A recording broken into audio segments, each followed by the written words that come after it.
Bom, companheiros, sou da CSP Lutas e no Rio Grande do Norte, nós que dirigimos o Sim de Saúde, dirigimos uma greve, a primeira greve, ou seja, que na verdade a direção tomou posse em março e dirigimos uma greve de 34 dias contra o governo do DEM, que é uma mulher.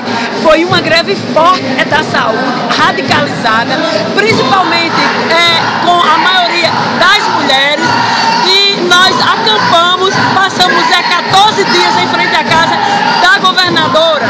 E acontece o seguinte, veio polícia, veio o enfrentamento, a governadora botou a tropa de choque na Secretaria de Saúde, que nós também se ocupamos, e por último nós passamos 14 dias em frente à casa da governadora.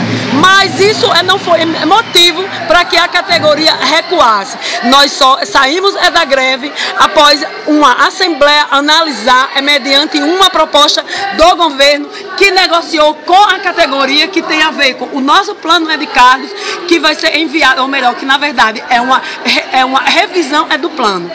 E mesmo com a ameaça da polícia, ameaça da justiça, que o governo pediu a ilegalidade, isso em nenhum momento fez com que a direção recuasse e também a categoria. As lutas de junho, de julho e de agosto fez com que a categoria, ou seja, se sentisse mais fortalecida para que nós enfrentássemos a greve e derrotássemos o governo.